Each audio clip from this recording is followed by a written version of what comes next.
Good morning, good afternoon, and good evening, everybody. Welcome to High Sky Monthly September 2023 edition. I can't believe it's already September.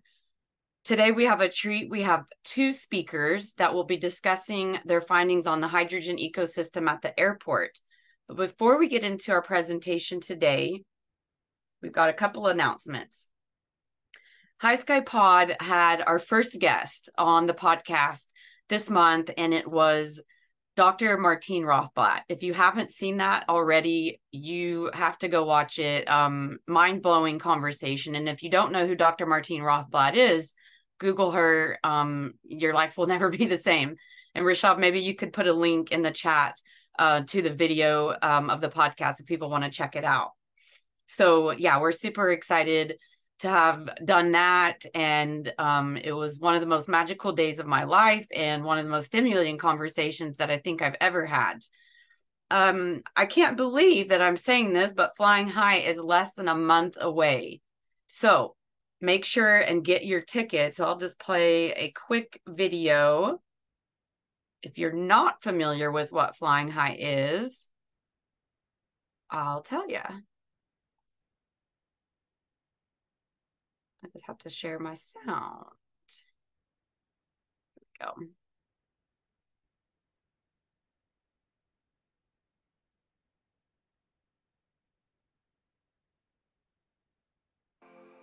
Hi, I'm Danielle McLean, the founder of High Sky Society, and I am thrilled to share some exciting news with you about our inaugural hydrogen aviation event, Flying High. We've heard you loud and clear. Aviation companies are wondering, who are the hydrogen producing companies that we can partner with? And on the flip side, hydrogen producing companies are keen to identify long-term off-takers.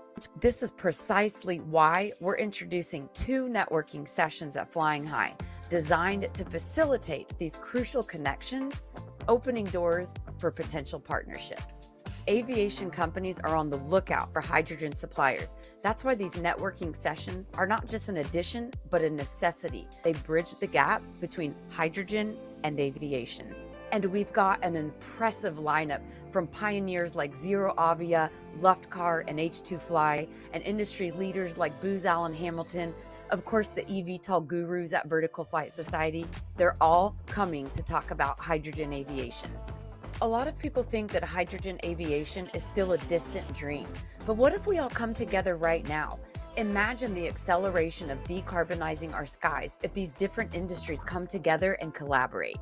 Flying High will also host the world's first hydrogen aviation short course on October 9th.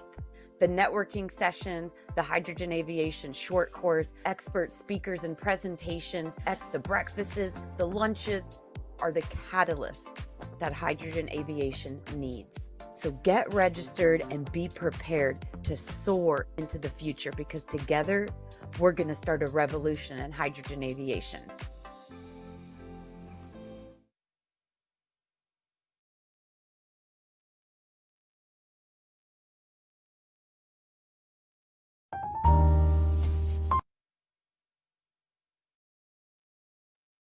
I have a new mouse. It's a little buggy, so forgive me. That was frustrating to watch me try to get on that X.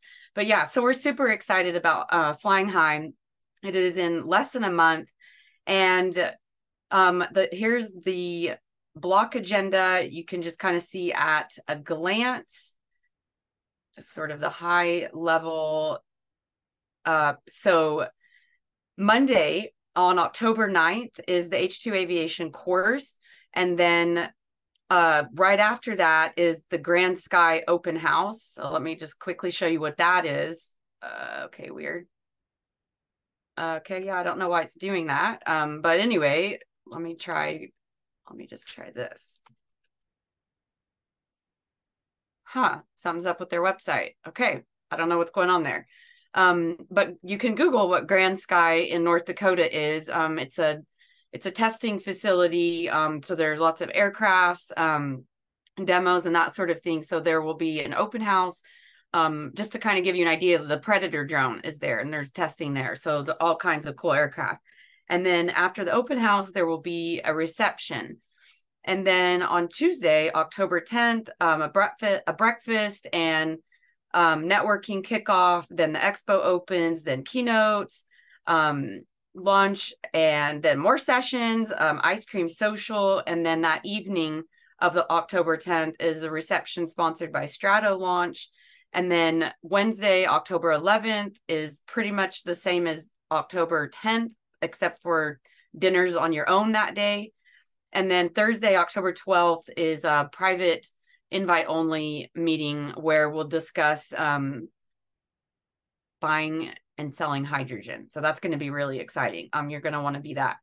So I've sent you a link to this. You should have it in your email to be able to get your tickets.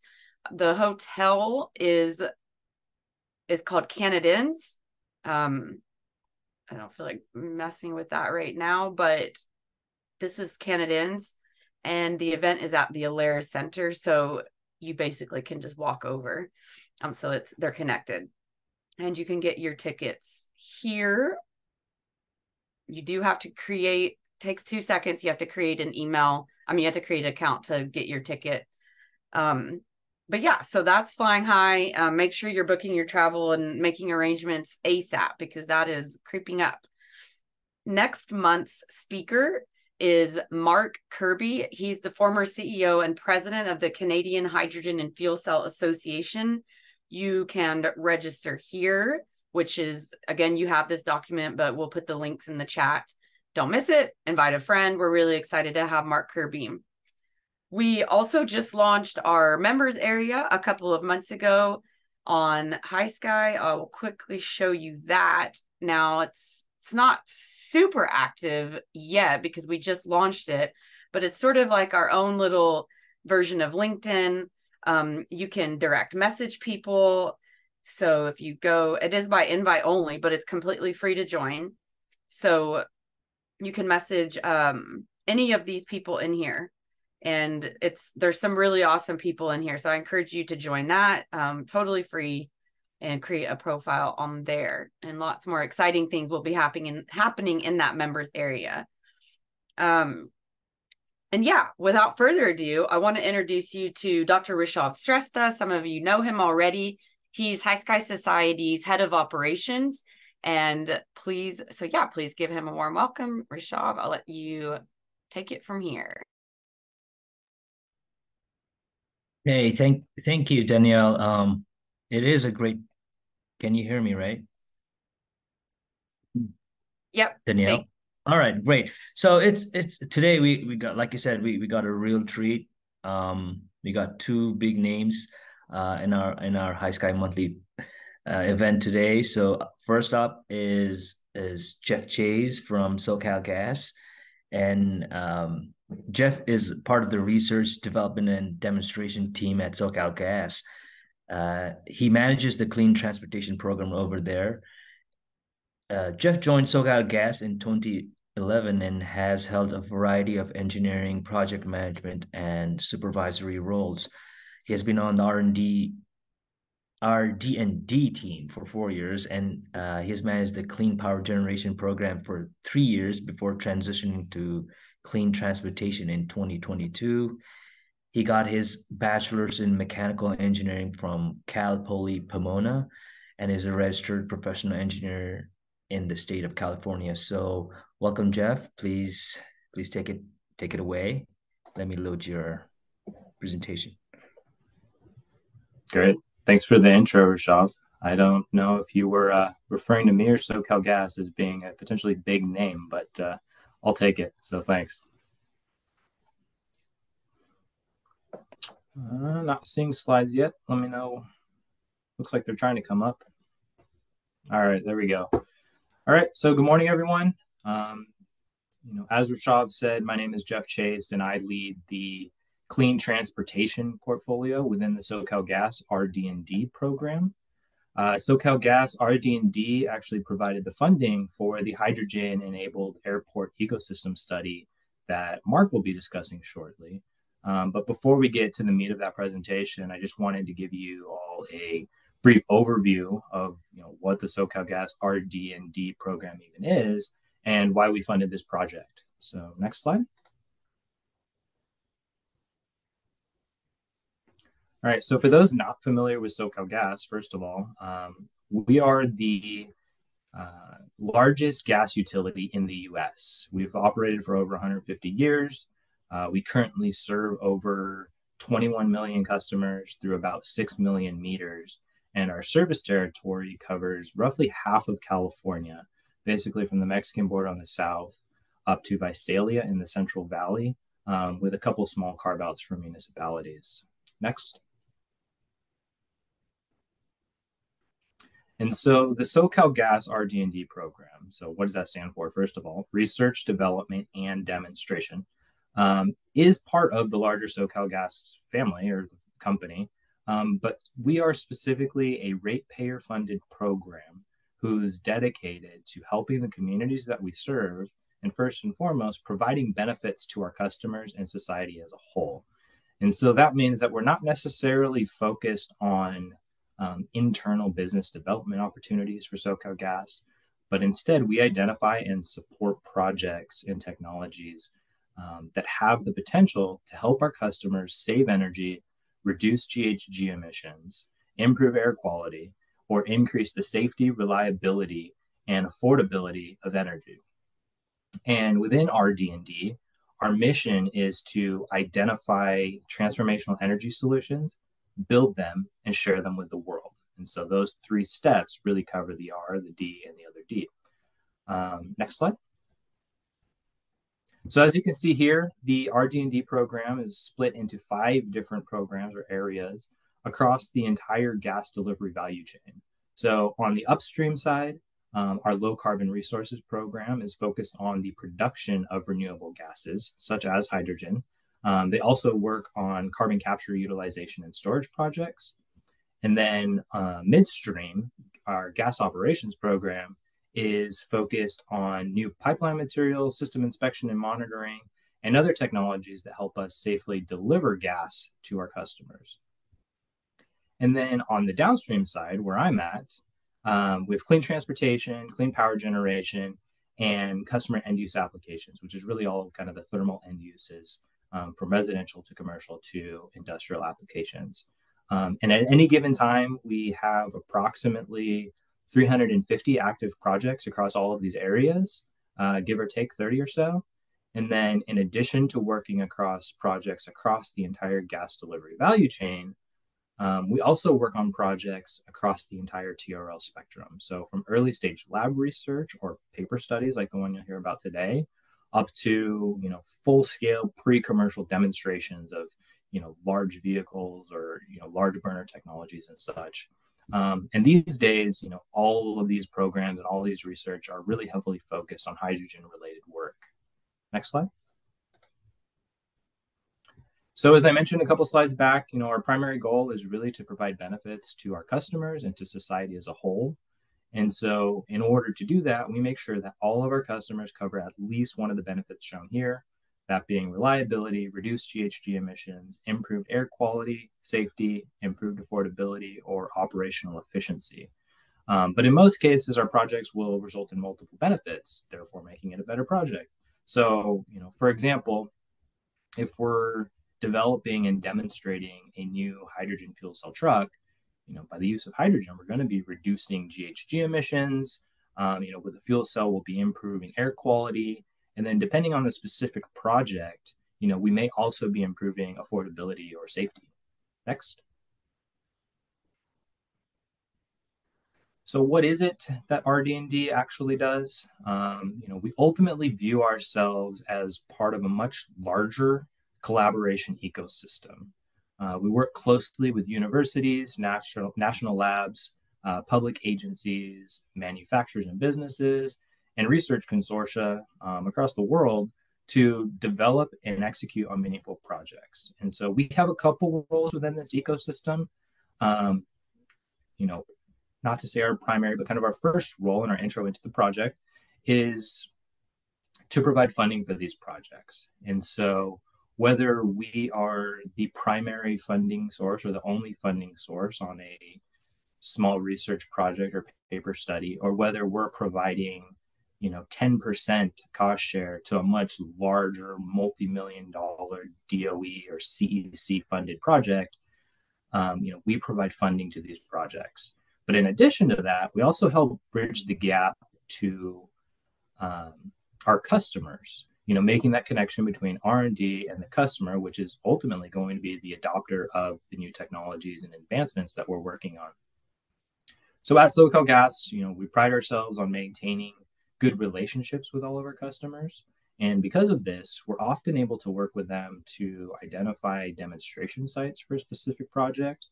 But then on the back end, once we have a potentially successful project and a new technology, we're able to distribute that information about a new commercial product that can help them save energy, help them save money, and or meet their operational and environmental goals and targets here within the state of California. And then in addition, the RD&D team specifically strives to share the results of our projects with the greater clean energy community and just the general public. And we do that through hosting research webinars that we host a minimum of quarterly. We present at conferences, and we share a lot of results on social media. Next slide. So if you want to learn more about the RD&D program, please check out our annual report. The 2022 annual report is shown here, and you can access it in English and Spanish on our website.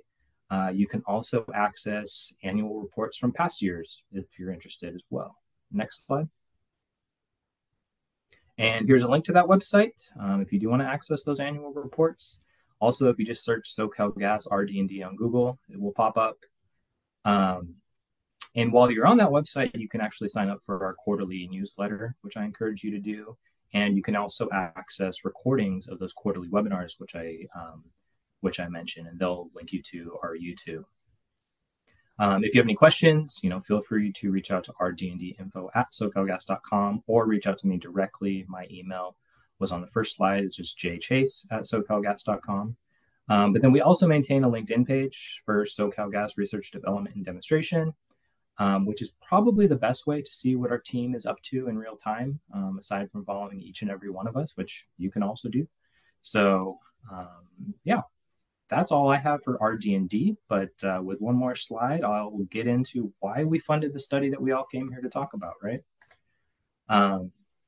So like I said, hopefully you understand what SoCalGas RD&D is now and why we're interested in hydrogen and funding projects.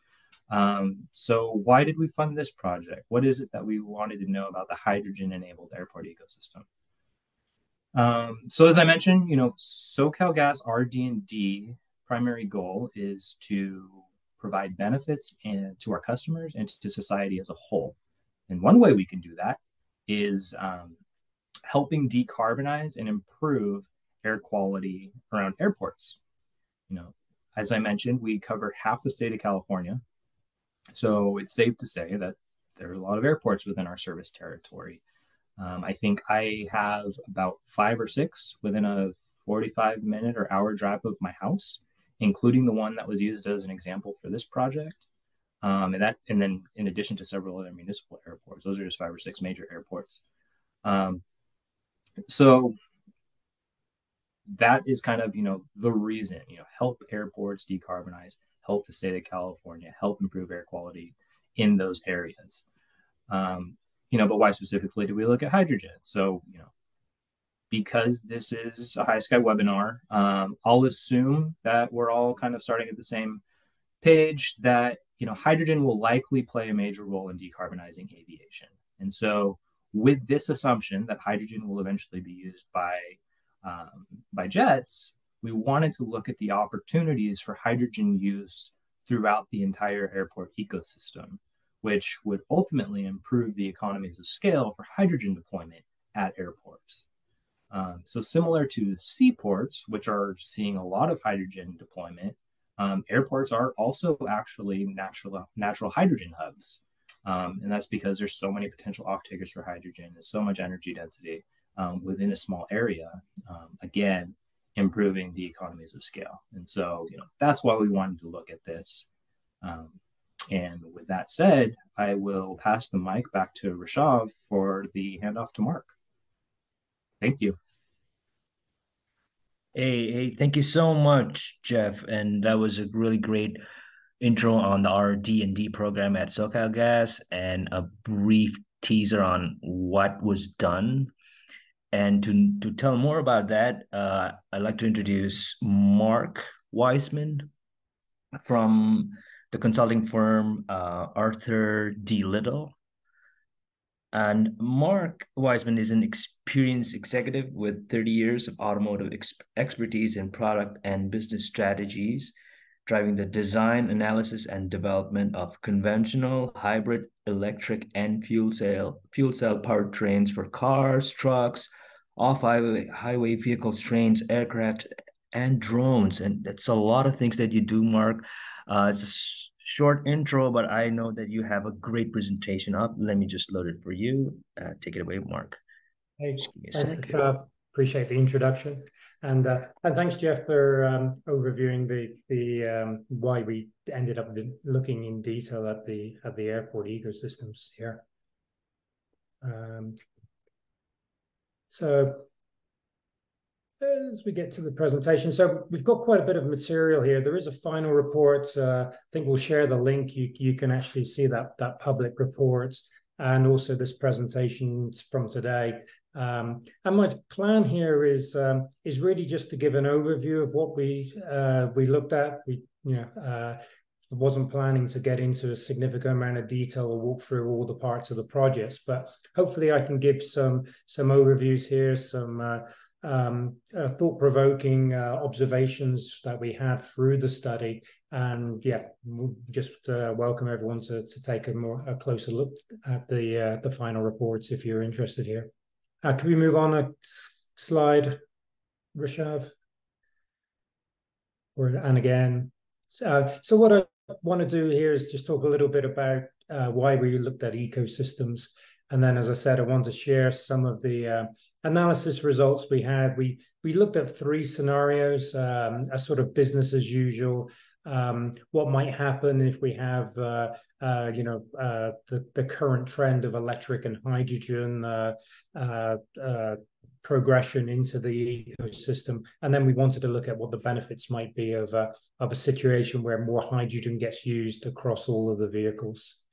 And then one of the questions that comes up is, how's the hydrogen going to be provided and what's the costs? And then what might be the way forward here. So that's the sort of overview for today. We go on a slide.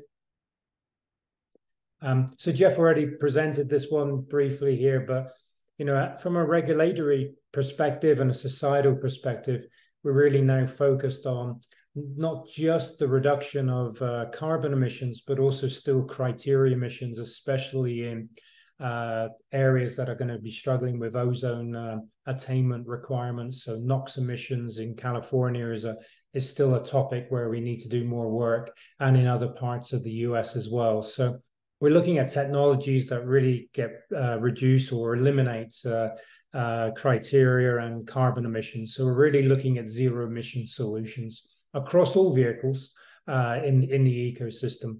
So that takes us to look at primarily electric and hydrogen, not really looking at biofuels, e-fuels, SAF in this particular instance, because that's not a zero emission outputs from the vehicles. And then if we go on one more slide.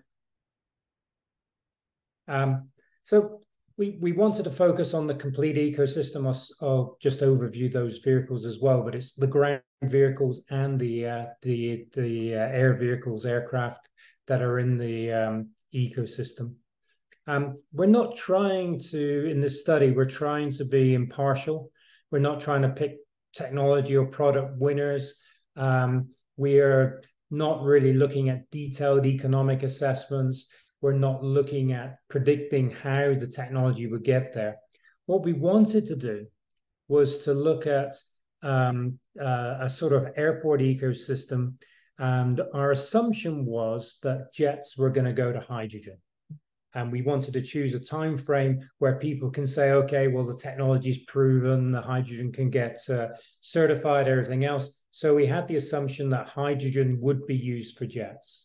And that took us to a time frame, typically 2040, maybe it's 2050, but somewhere in there.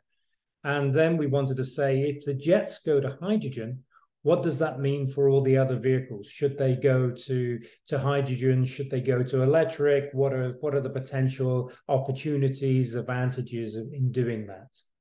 And I think one of the reasons why it's interesting to look at ecosystems is that when we look at sort of technology progression, we talk about deploying, you know, 1 or 2 vehicles, going through and prototype demonstrations, early pilot programs, and then moving slowly into you know, adoption within the marketplace. When you start to look at ecosystems, it becomes eye-opening because of just the large number of vehicles we have to deal with, how much energy is required, and how are we going to get that energy? You know, we might have that question about hydrogen, but we have the same issue with electric. If all the vehicles go to electric, how on earth do we get all that power and generation capability into these local ecosystem areas, which are in a pretty small region? So again, we're just trying to understand the trade-offs between those. If we can move on a slide. So just a quick overview of the ecosystem, if we keep moving. When we take an airport area, then there's a number of vehicles. We have the airside vehicles and then the sort of landside vehicles. So obviously the aircraft, we have air taxis coming, the eVTOL vehicles. There's all the ground support equipment and then other vehicles that are used inside the airport fence. And then, you know, what we look at for airports is both passenger and freight movement. So we've got to get people and freight to the airport and from the airport. So it actually gives us a large number of very different vehicles. We go on a slide. So just, and I'm sure you're all familiar with this, but, you know, we have a number of aircraft from short range to long haul. We have some commuters, planes, and then we have this emergence of eVTOLs or air taxis that are coming in to consider. We move on a slide.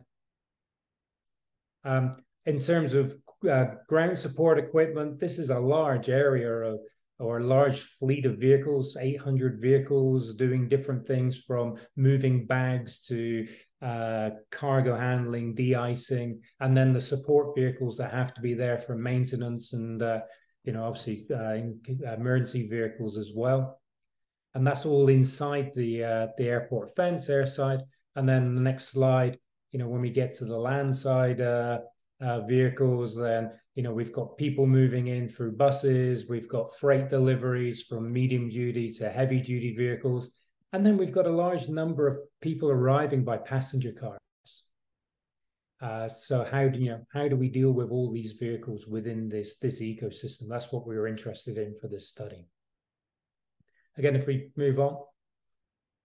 So let's have a look at this analysis under these 3 scenarios. If we move on a slide, Rishabh. Thanks. So just to set a little bit more background here, we actually wanted to choose a major airport that had both freight and passenger movement. In this particular case, we looked at Ontario Airport as a proxy for this.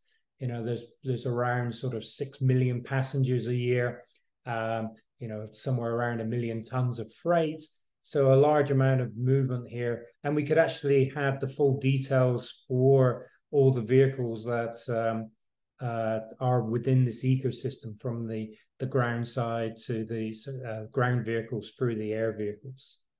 And then to make sure that our findings sort of had relevance and we weren't missing any particular viewpoints, we had an advisory committee that had representatives from a number of different areas, from aviation through air taxis, regulatory, vehicle OEMs, infrastructure providers, even investors in these areas, so that we could bring a sort of balanced view. And as I said, our goal here was try to be impartial as we look at what the opportunities and challenges may be. We move on a slide. So as I said, we were looking at 3 particular scenarios: a baseline where we just assume that the vehicles are as they are today in today's mix. We sort of extrapolated out to a 2030 for what that vehicle park would look like.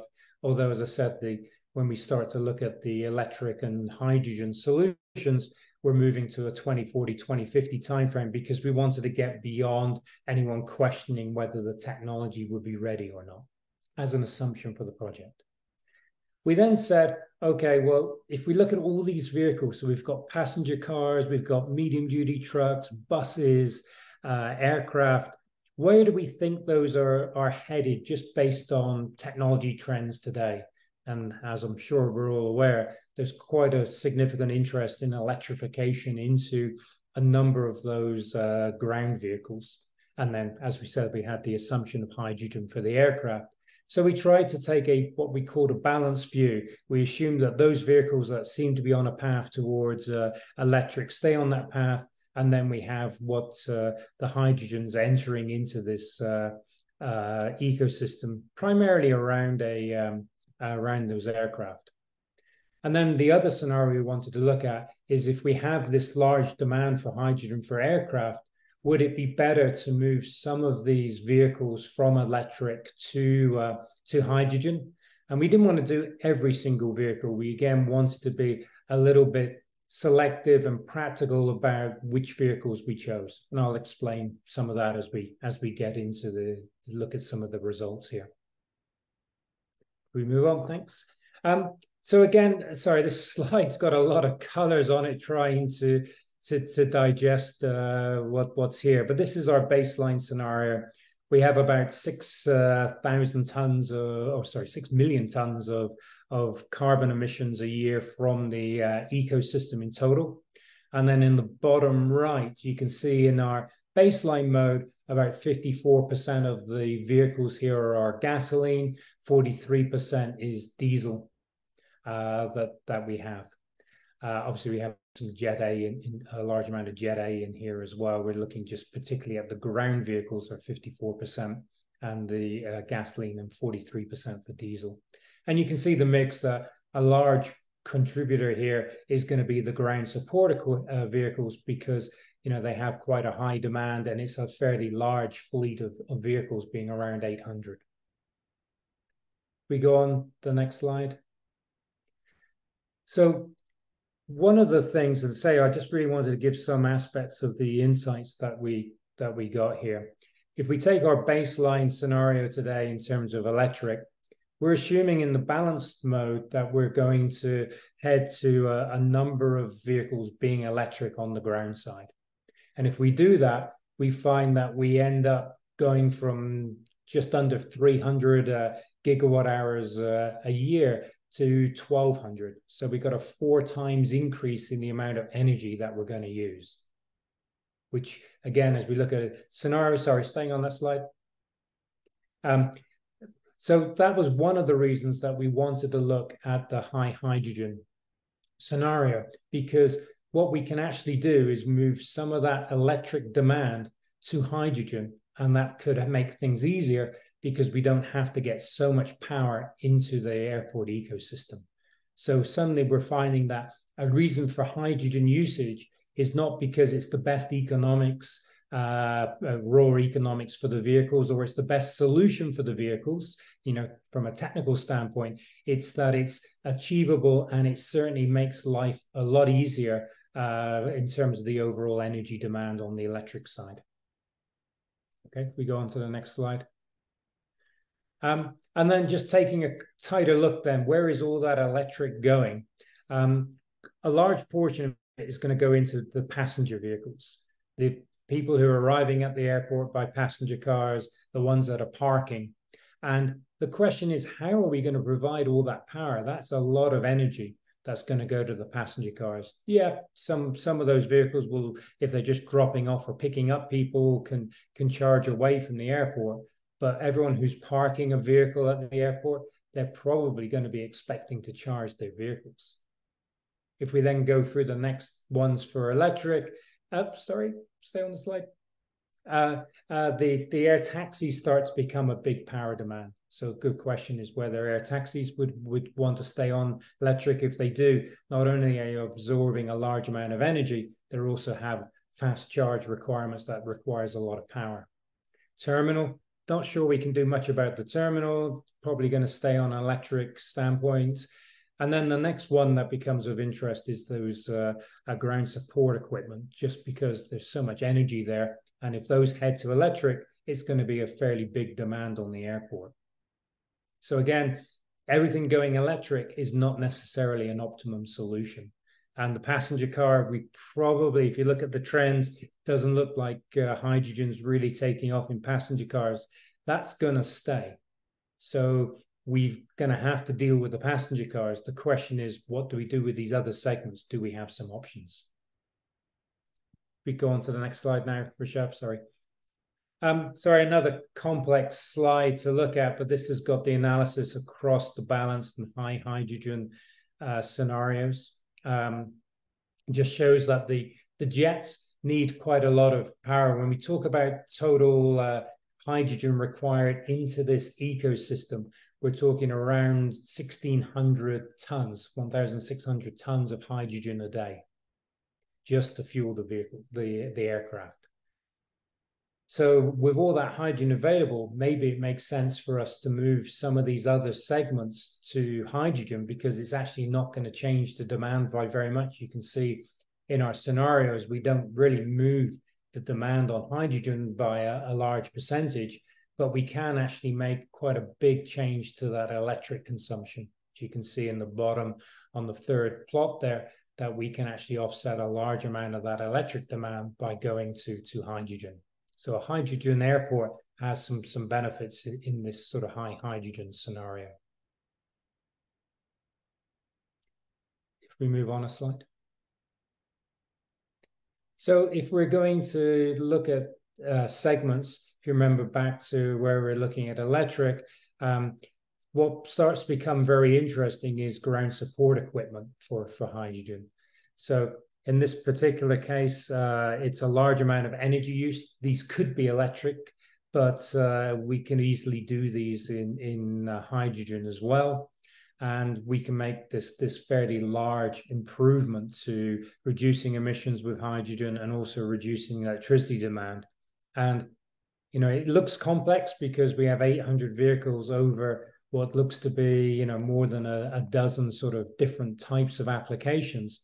But actually, it's 3 of the applications really take up the largest amount of the demand: the aircraft tug, the baggage tug, and the cargo tractor. So if we focus on those, we could actually start to make some inroads in terms of getting more hydrogen use at the airport, plus also offsetting this large future electric demand that would come otherwise. Okay, we move on.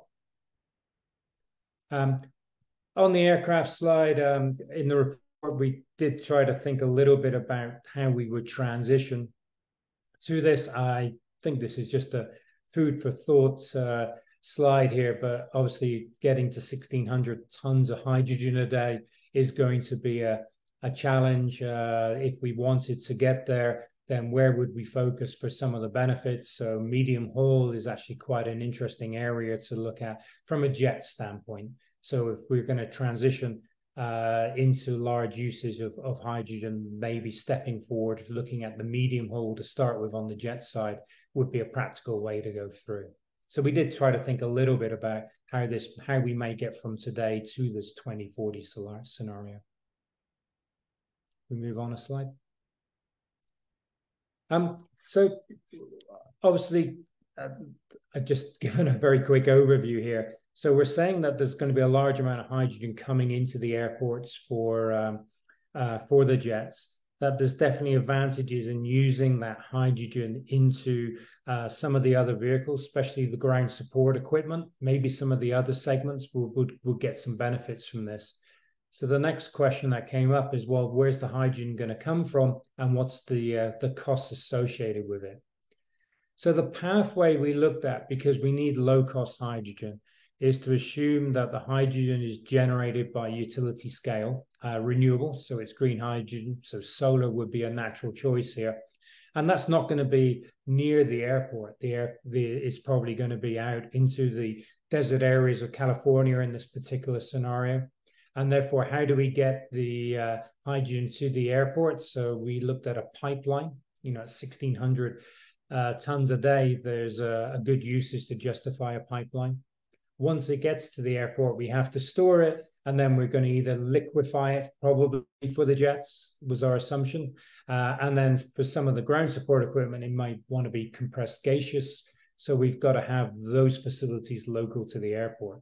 And when you start to look at the CapEx costs for this, again, it's one of those eye-opening things around ecosystems, is that these are large investments that you have to make.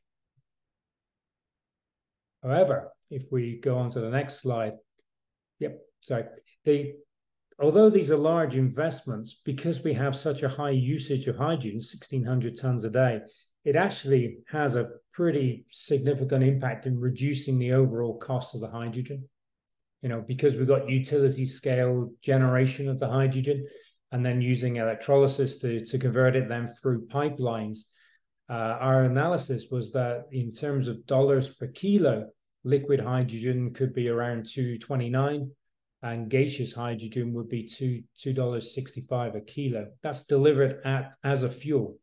That's some of the best or most favorable numbers we've seen for hydrogen in the analysis. Typically today, people talk about the hydrogen for cars being north of $10 a kilo. We've seen operational costs where it gets down to $8, but once you start to do utility scale, you can actually get these costs down to being very what looks to be economically friendly numbers for the cost of the fuels. Okay, next slide. So what does this mean if we start to look at a path forward? What are we really saying from this if we go on to the next slide? What our thoughts are is that when you start to look at the ecosystem, then that's first of all, we're assuming that aircraft are going to be driving the need for this large amount of hydrogen per day. Regardless of that, there's going to be a challenge on the electric side. Even if the aircraft don't go to hydrogen, there's going to be problems with just how much power and energy is required on the electric supply for those vehicles. So as we start to look at this, we would want to start looking at segments that could go hydrogen here to offset that demand for electricity. And as we look at staging of this, it might be some initial demonstrations, probably not, it's easier to start with some of the land vehicles. So we would go to our ground vehicles. So we would go to maybe a sort of 380 kilograms a day demand. That's within the sort of refueling stations today in the light duty side. And then as we start to add aircraft in the mix, maybe some of the medium haul or short range aircraft could start to use hydrogen. We could then gradually build up to 74 tons a day. And then that would set us up for some time further down the road where we have this large 1,600 tons a day of hydrogen requirement. And then if we go to the next slide, oh, sorry, I didn't put it in there, but I was going to say that if we start looking at segments that are interested to go, then looking at ground support equipment as well as the other vehicles is a good starting point for the hydrogen. So sorry, I realized that was a fairly quick run through with some fairly wordy slides. But as I said, I was hoping to provide a little bit of thought-provoking aspects of what happens when you look at ecosystems, the benefit of those ecosystems in terms of total hydrogen demand and what it does for cost of hydrogen, and also how this may roll out. And we might need, we should be thinking about not just the aircraft on hydrogen, but also the support vehicles for them as well. Thank you. Thank you so much, Mark. Thank you so much, Jeff.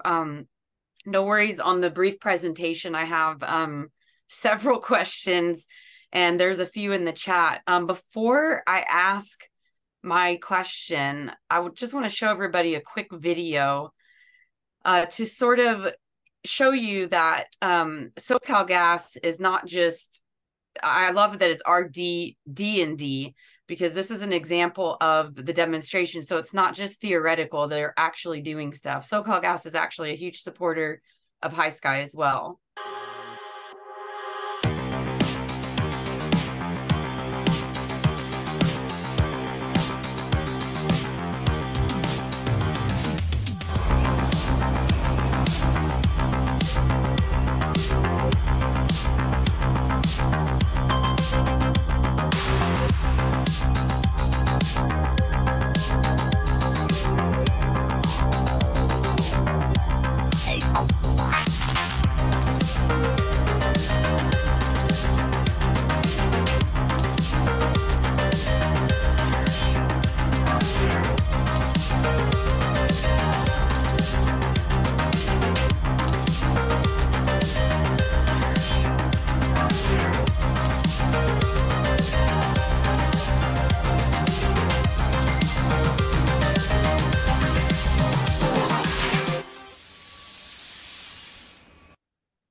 So that's that was just a quick video. I get so many people all the time. They say, well, nobody in the US has actually flown with hydrogen. I'm like, yes, they have. So we appreciate all the work at SoCalGas. Okay, my first question is I think this was my first question. Let me look at the chat. I was putting them in the chat so I wouldn't forget. Okay, you mentioned you mentioned transporting the hydrogen via pipelines. And in this report, did you guys look at the cost of sleeving, I don't know what it's called, the pipelines to like prevent hydrogen embrittlement? And is that actually necessary? And then on the flip side, did you also look at on-site hydrogen production and the cost of that? And I'm assuming it would have something to do with like the availability of land. What are your thoughts on that? So yeah, taking the last thing forward, our challenge was where would we have enough footprint? We could do electrolyzers, but it was gonna, I've forgotten the exact number, but it was a large footprint just for that. That was a challenge at the airport. And then we have to bring the electric power in. So you have the distribution charges and things like that. So again, it would be difficult to have a local renewable energy source for the generation of the hydrogen, which is why we moved it further away. Pipelines, we used the data from the Los Angeles link planning for what the hydrogen pipeline would be. That's where the cost analysis would come from. There was a technical question in there about can you use existing pipelines and put the coding through. One of our advisory committee members had mentioned this process. You basically have the pigs that travel through the pipelines. They can code it, especially around flanges, as a practical way forward. So we didn't really look at the technical side of a specific pipeline, but our costs were based off the Los Angeles link, and the view is, yeah, there is some possibilities of repurposing existing pipelines. Yeah, thank you for that answer. Go ahead, Jeff. Yeah, I just popped on real quick just to kind of address that. While we didn't look at it in a specific project, like Mark mentioned, we're looking at that in other areas. So like the Angeles Link project, which is a project that's going to bring a dedicated hydrogen pipeline into the LA basin. We're also looking at hydrogen blending in our existing pipelines, looking at other hydrogen blending technologies, hydrogen separation technologies. And so, those 350 or so projects that I mentioned kind of cover the technologies that would be required to get us to some of the assumptions made in this report, for sure. Thanks. When you say blending, are you meaning like methanol, or ammonia or something like that, or something else? So, we're looking at just blending hydrogen directly into the natural gas pipeline. Oh, interesting. Okay. Yeah. And you wouldn't you still need to protect the pipelines if you did that? Yes and no. This is, always part of the research. There's, we're looking at doing some, everything we've done so far is in the lab. We're looking at going to the next step and actually doing some blending within our pipeline segments. Mm-hmm. I'd love to get somebody to present on that topic, because there doesn't seem to be a consensus in industry on this.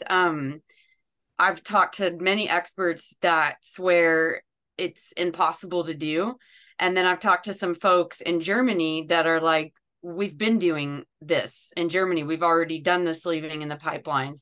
So if you run across somebody that's working on this, we would love to have them present, because I don't have access to enough information and data on it. I love the idea of being able to transport it through pipelines. So it seems like we could use some existing infrastructure. So that would be attractive. Okay, before I move on to the other folks' questions, there was a slide that there was a chart that you both shared. So I'm assuming it's important. And I was wondering if one of you or both of you could just spend a few minutes walking us through what the data in that chart was, because I really want to make sure I understand it. Do you know which chart I'm referring to? I think it was on your slide, Jeff. At the beginning, you had like 3 charts, and then it was at the very beginning of Mark's presentation. And yeah, I'll let Mark cover it. I believe it was the chart that covered NOx in the South Coast Air Quality Basin. But let me just pull it up so that folks can see what I'm talking about.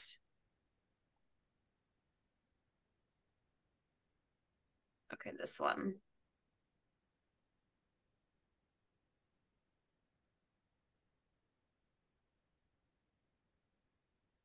Can you see it, Yeah. Mark? Yes, yep. Okay. So, yeah, sorry, we had a few slides that had quite a bit of information. So we're just trying to capture what we think why is there focus on aviation for carbon emissions and for criteria emissions?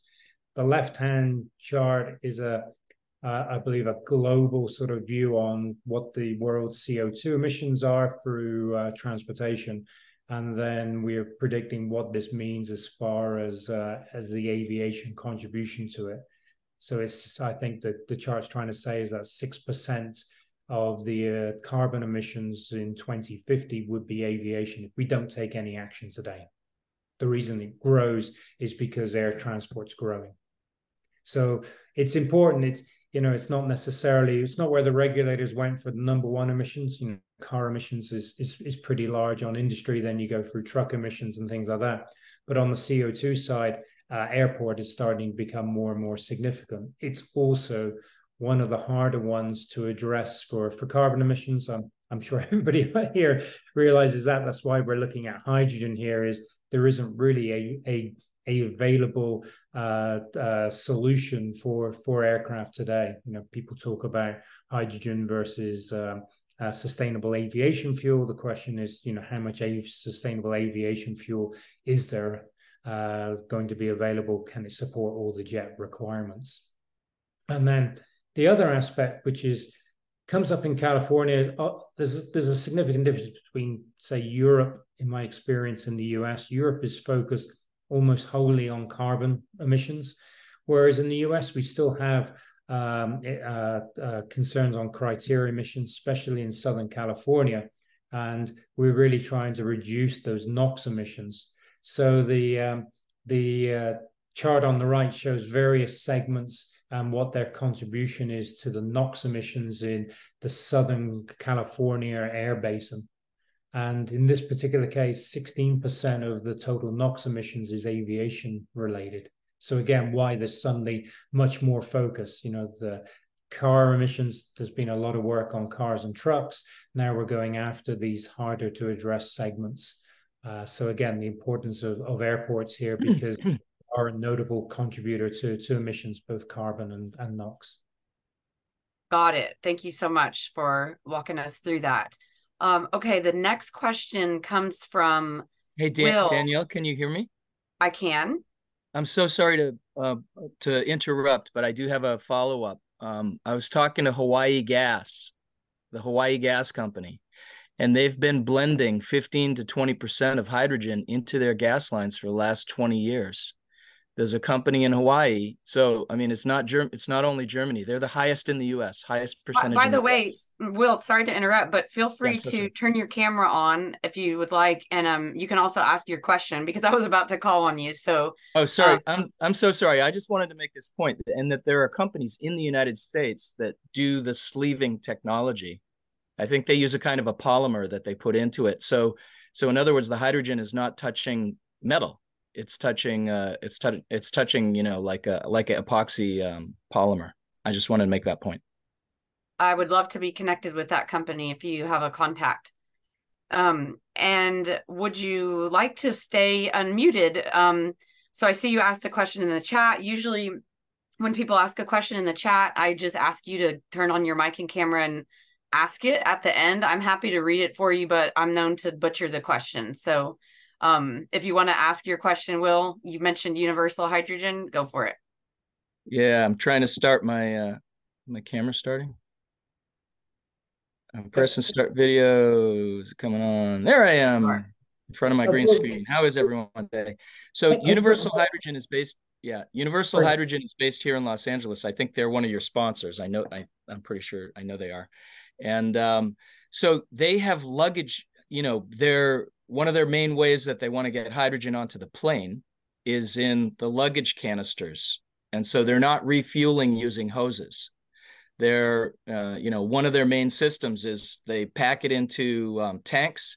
tanks are packed into standard luggage canisters that go in the belly of the plane, and then they just hook it up inside the belly of the plane. So my question was, I don't know if there's anyone from Universal Hydrogen here, but Mark, one of the slides that you showed had one of the largest uses of hydrogen is going to be the tugs for pulling around those luggage, the luggage, I don't know what they're called, the the little trucks that pull the luggage out to the plane. So I'm wondering if that's all part of the solution that Universal Hydrogen is going to be delivering to airports. I obviously can't speak for Universal Hydrogen, but is there anyone on? Is there anyone from them on? But you're right about they have a different plan for how they would get the hydrogen storage into the planes. It's quite unique. I also think they're looking at commuter airplanes rather than the long hauls. But you're right. I think you're going to need some ground equipment to be able to move those canisters to the aircraft. So why not do hydrogen? And then the question is, where would you fill up those canisters? Obviously, that's a shorter term opportunity because they're trying to do that here in the near future rather than the longer term we're looking at. And Will, we did have a couple people from Universal register. I don't know if they actually joined. You know how it is when you register for a free webinar. You don't always show up. But if there is somebody from Universal that would like to address that, you're more than welcome to unmute. Because on your slide, the reason I mention it is because on your slide, the largest single vehicle for using hydrogen is going to be those tugs taking the baggage in and out. They're heavy use. They got to use them all the time. Yeah. Yeah, that's right. I mean, those are the baggage vehicles today, not what you would need. Maybe that's I don't know what the weight loading would be on those canisters, but it will need a vehicle. And if that's being used, you're going to have a small fleet of those vehicles to transport the canisters. So yeah, those would be natural ones to look at for hydrogen. I mean, hydrogen can be used in those type of vehicles for sure. Let's hear it from the horse's mouth. Lucy, you're up. Hi, everyone, and thank you for the question. Lucy from Universal Hydrogen, Head of Partnerships. So you're right. Our strategy is really to have an end-to-end value chain around hydrogen to the airport. But right now we are focusing on the regional aircraft. We have a pretty tight timeline. Like we plan to have an entry into service for regional aircraft in 2026. So we are talking with airports, and we are addressing all of the concern that they have around zero emissions ground vehicles, but also reducing the noise emissions and all of the timeline that they have to be and the challenges that they have to accomplish in order to reach the Paris Agreement, so zero emission for the aviation industry in general. But right now, our focus is really on the aircraft. However, the system that we are developing, whether it's on the powertrain or on the modular aspect of how we deliver hydrogen to the airport, can be applied for ground support equipment. But that will be, I would say, in a second wave. Right now, the focus is really on the aircraft. Being a startups, we are so many people, so many work that can be done. Thank you so much for that, Lucy. Great to have you as part of these monthly webinars. We had Paul Aramenko on in 2020 when most people hadn't heard of Universal Hydrogen yet. So it's been really exciting to watch you all grow and watch your amazing work. Let's see, the next question we have is from Ronald. Ronald, would you like to come on and ask your question?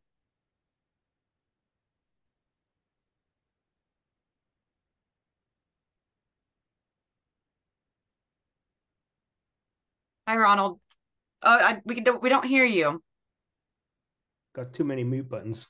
There you are. Got to be careful since I'm with the regulator side of the house right now. But I was really on to find out what the study dealt with in terms of the infrastructure requirements, and I see they actually focused on the infrastructure costs.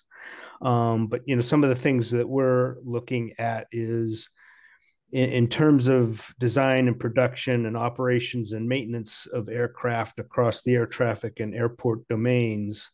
What are the assumptions that are being made at the airport in some of these kinds of studies that may come back and affect the design side that we all have to make sure come together.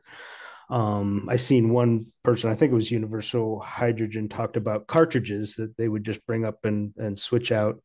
With hydrogen, some of the things is that something that could be refueled at the gate, or does it have to go to a certain area, the airport that's sort of a way for safety issues to be refueled before it's brought in and passengers loaded and unloaded kind of thing. So those are the kind of things I was looking at. I don't know if it was really a question, but more of, those are the kinds of analysis that we're looking for from a regulator standpoint as we begin to build the safety requirements for what it means. Because if we can learn from all of this research that's going on in terms of those kinds of questions, that accelerates things rather than it's nice to go out and do a whole lot of research, but if you're not answering the questions that allows us to put the requirements in place so that you can make the finding of compliance and actually go out and fly, then there's that disconnect. So just trying to connect those dots is really what I was around. So, and I don't know if they made any of those kinds of assumptions outside of cost in terms of liquid or gas, or can it be done at the terminal, do they think, or somewhere else? So that's all. Yeah. Hi, Ronald. It's a good question. We were aware that those are the questions that are going to come up as far as looking at the what was going to be required here. We made the assumption that just because of the energy storage, the jets would need liquid hydrogen. Now, some people might debate that, there's going to be other energy storage that's used for the hydrogen side. We assume that the vehicles would be gaseous because that's the technology today. So we assume that there would have to be both gaseous and liquid hydrogen at the airport. We did not get into where those would be located, where you would set that up to meet the safety. We didn't think that it was initially a fatal flaw in the concept, because we use liquid hydrogen today. We use gaseous hydrogen, but you're right. There's a number of things that will need to be thought through for the operations of that. So it's in our mind, and we know we'd certainly be part of any demonstration projects when we start to put hydrogen stations in place, but it wasn't part of the study. I also like the fact that I think you guys took the worst case in terms of hydrogen usage and electric usage, right? Because we're seeing things along the lines of the big jets right now are probably going to focus on SAF fuel for quite a while.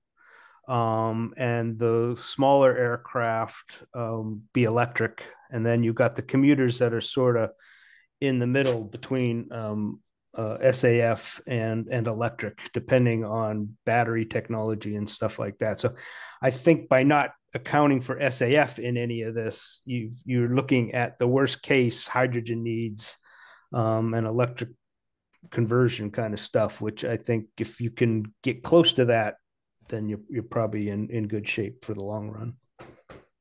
Yeah, it's a good question. I mean, we made the assumption of hydrogen rather than SAF. I think that there's some ecosystem challenges here as well. If you look at the number of airports there are in the US, and then the planes will have to refuel at each of those airports. So not only do you have to have availability of the fuels, you also have to have a way to deliver them to all the sites. Typically some of the fuels, biofuels have been developed in the Midwest of the US. Now you have to get them to coasts. So there's a number of things that we're going to have to go through here as we start to really look at, which of the fuels is going to dominate. And in some segments, we can say, well, you can do either or. The problem here is interoperability of aircraft. So it's I think we're just at the early stages. For us, we just wanted to make the assumption and be able to do analysis to be thought-provoking about what this might mean. There's obviously more work that could be done to really look at where this all needs to go and what are the right steps forward. I just have to say, Ronald, or do you go by Ron or Ronald? Oh, you're muted again. Ron's fine.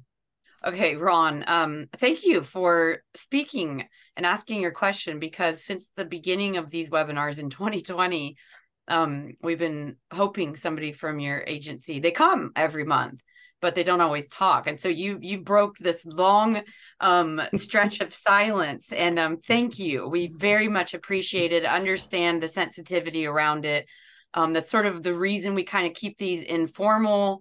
They're relatively informal, so we can just have discussions and it's not an official statement or anything. Right. So we very much appreciate it. I personally do. So thank you. Okay. Yeah. Want to have more of that. Yeah, for sure. Okay, let's see. The next question we have is from me. And it is, okay, what are your thoughts on, assuming that you guys have read the DOE's U.S. National Clean Hydrogen Strategy and Roadmap? I think I said that correctly. What are your thoughts on this report and what they said or didn't say about aviation? And do you know if this report was considered? Because you guys covered a lot, and I was, for one, I liked the report. I liked the roadmap that they put out. It gave me a lot of insight in sort of how they're looking at, like, forklifts and automotive, heavy duty trucks, and then aviation. Also how they're looking at, like, with refineries and how, first we need to decarbonize the hydrogen that we're already using before we try to use more hydrogen for other areas. But I felt like the aviation section, if you can call it a section, it was more like just a paragraph. I felt like it was very lacking. There wasn't any direction for me anyway. And I'm just wondering, did they know about this report? And if they didn't, we need to make sure that they do for the revision. So anyway, that was a lot. I think there were some questions in there. I don't know if Jeff wanted to comment. I'd certainly had conversations with DOE, and they had access to our reports. I don't know how much they would have used that to inform their view. I know that the DOE staff have been trying to do a lot of work in a short period of time in figuring out what this means. I think my personal, if we talk about personal opinions, I think aviation doesn't get thought about as enough on some of these. I know with the hydrogen hub funding programs, even in California, that some of those discussions, everybody thinks it's about, hydrogen's about trucks and buses, and the aviation, I guess ships have got a little bit more activity now, but the aviation side doesn't seem to be quite as covered as much. And I think that's a little bit of a frustration into the aviation industry, especially for the people who are trying to innovate there. I think if there's opportunities to say more about what this is and what it can mean and what the benefits are, that can be helpful. In terms of regulators on the project, we had, as I said, we had some contact with DOE.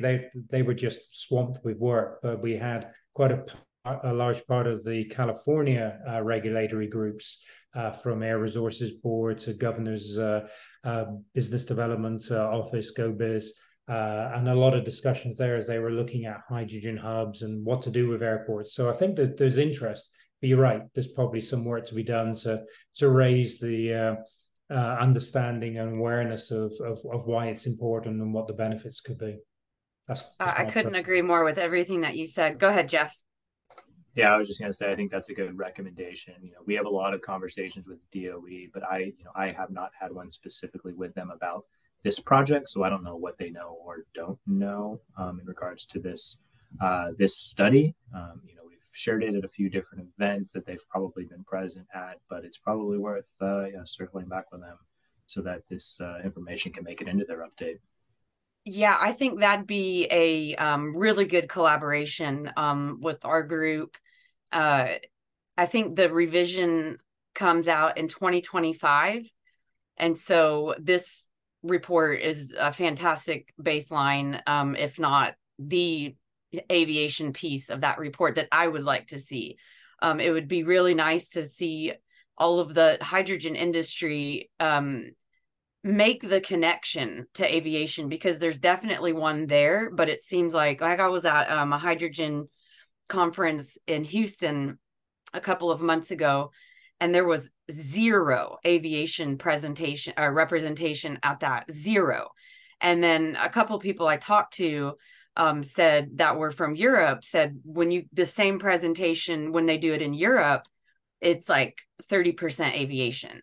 And that needs to change. And I mean, I must have met about 300 companies, and it was like almost robotic that everybody I talked to, they said, well, aviation's not going to use hydrogen until 2040.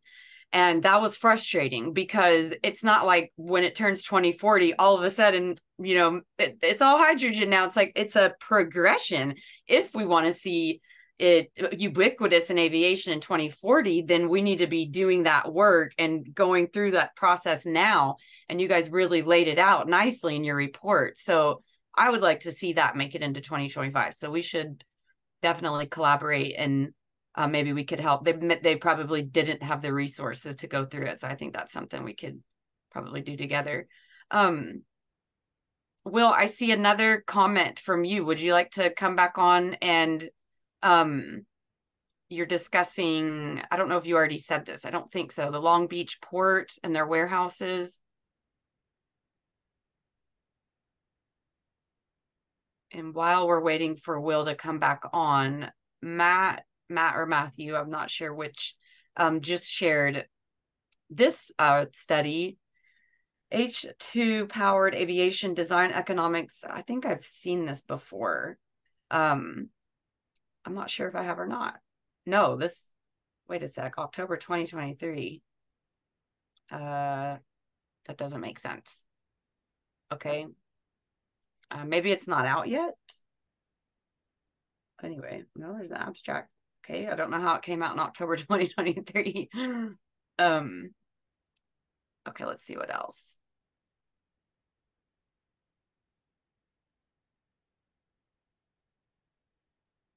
Peter Connors, you're up.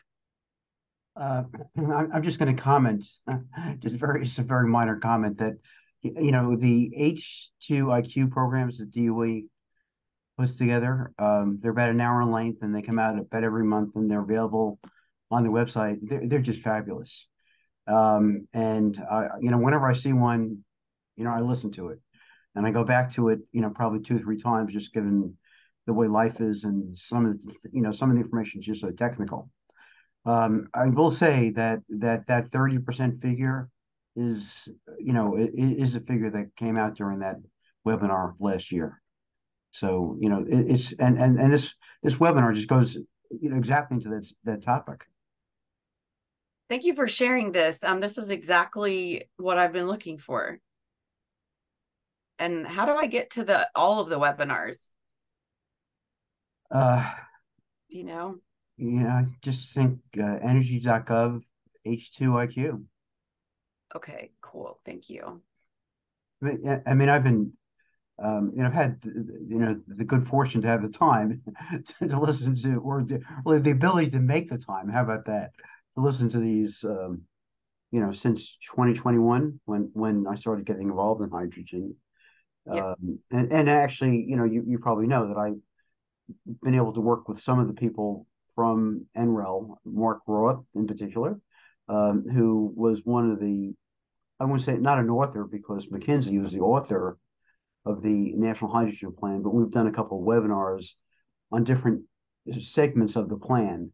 And, and when we did something in, I think it was May, it actually was July, I specifically raised this hydrogen and aviation point, and he was very receptive to it. Nice. Peter, did you want to tell Mark and Jeff who you are and what you do? By the way, he's also a previous High Sky Monthly distinguished speaker, and he presented on tax stuff for hydrogen aviation. Yeah. So thank you, Danielle. I'm a tax partner at Oric Harrington in New York. I work in the renewables area as well as other areas, a lot of transactional work.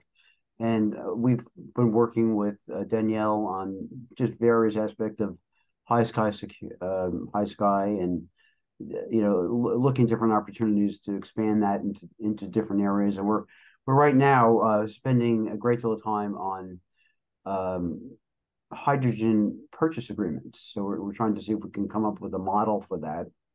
And if all goes well, we'll be able to present that at the meeting next month. But there's still a work in progress on my part.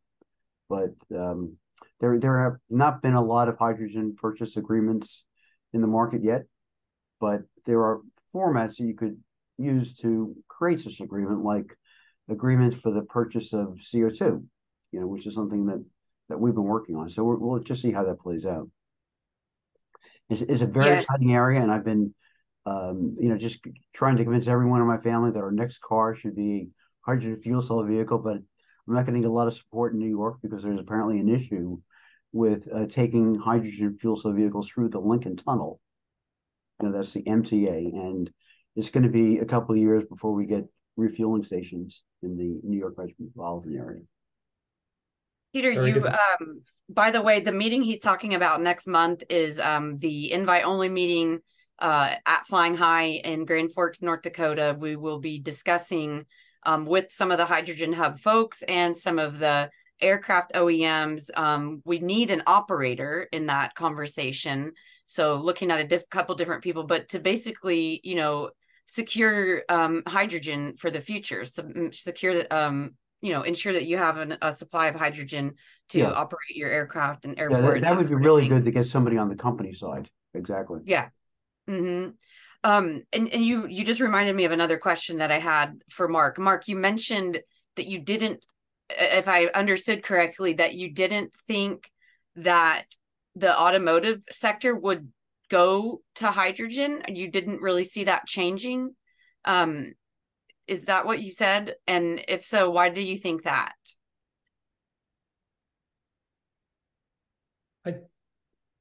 I think the world we look at transportation is not about a single solution anymore.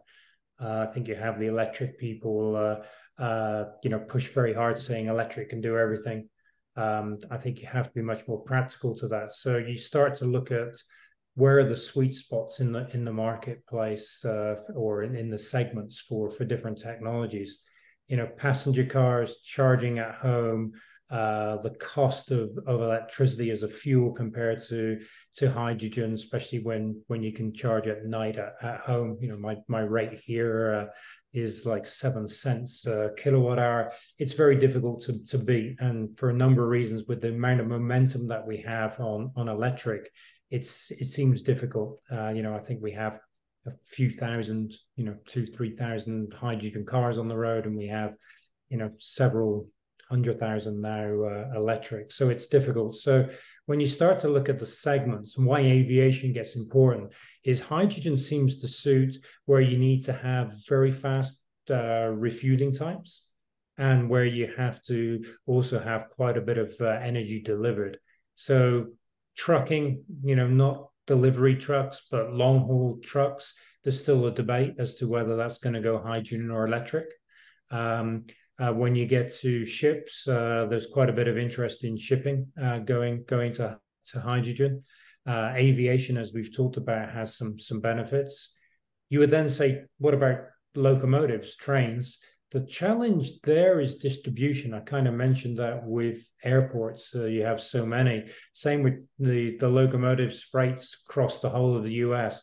How do you get the hydrogen to all the refueling stops? So, electric's got a big challenge there. So locomotives don't yet have a clear solution. So again, tends to be these demands where you want to have a very fast recharge time and where you need, or refuel time, and where you want to be able to also put a lot of energy. I think I haven't done the calculations myself. Someone was saying that, if we talk about refueling with electricity, we talk about 250 kilowatts at a Tesla charger. We're talking about trucks maybe getting up to a megawatt. I think the dispensing on a hydrogen dispenser is around 4 megawatts. Mm-hmm. So again, you can see, and then, you can have multiple refuelings at the same time. So those are the applications that seem to be well suited for hydrogen. And that was part of our study here, is when you start to say that ground support equipment, you say, well, electric by your argument makes most sense. In that case, we're saying that actually hydrogen is a better choice because you've got other areas that you need to electrify, and you shouldn't worry, you should let these go to hydrogen just to make it easier for your long-term future. So gotcha. Yeah, I wonder if anybody's looking at this. Surely they are, but I live in Dallas, and I drive to Houston at least once a month, usually 2 or 3 times a month. And when charging, the chargers are usually off the beaten path, and there's loads of land. And every time I'm sitting there, I just can't help but think, like, if somebody put a hydrogen refueling station right here, I would buy a Toyota Mirai today. And I feel like everybody looks a little bit, it's hot, especially in the summer. It's 110. You're sitting out there charging. And then if you want to go into the store, use the restroom, it's a long walk and it's kind of sketchy. So you're a girl by yourself. I'm like, I would so buy the hydrogen car right now. And I feel like that market is just ready. In here in Texas, I can't speak for the rest of the world. And I'm just wondering, like, what do I need to do to put a hydrogen refueling station in between Dallas and I might not even need to refuel. I could probably make it all the way to Houston. So I agree with you, Danielle, and I think people are working on it. So we actually have a project, and I don't want to stray too far from the project we're talking about, but we have a project with GTI Energy and UT Austin, where they're looking at the hydrogen ecosystem within Texas. We joined the project specifically because we were interested in the hydrogen fueling aspect and the microgrid aspect, but they're doing a larger analysis of South Texas, kind of that corridor between Dallas and Houston, to look at building it out. And I think, Mark said something there where it's not necessarily one technology or the other. And I think that's true, even in light duty. So I think I mostly agree with what Mark said, but I will disagree that I don't think there's going to be one answer for light duty. Sure, the market has largely gone to electric. We actually have 16,000 fuel cell vehicles here in the US, or here in California, which is also still not a large number. But hopefully, part of the adoption for electricity, aside from the ease and potentially the cost of, depending on what your electric rates are, is familiarity. People understand the electric vehicle by this point. As hydrogen becomes more prevalent in medium and heavy duty sectors, where I think it's really going to play a heavier role, and that infrastructure is built out, and all of a sudden there's hydrogen fueling stations all along the highway, that will make adoption for light duty easier. And you see manufacturers looking at that. It's not just Toyota with their Mirai. Here in California, we also have Hyundai with their Nexo. Yep. BMW announced a vehicle recently. I know Ineos is working on a hydrogen version of their Grenadier in the UK that I think is going to come to the US. I'm not sure, but a lot of people are looking at hydrogen, even in the light duty space. Yeah, you will not convince me that any Tesla owner that has to do regular road trips would not buy a hydrogen powered car. I just think they would so quick. Okay. That is our time for the day. Thank you so much to everybody that attended. Huge thanks to you, Jeff and Mark, for joining us and presenting this report. I did put the link. It is on LinkedIn, but yeah, I plan to read it several times over. So we really appreciate your time and sharing all of your expertise, and everybody have a wonderful week. Very good. Thank you. Thanks everybody.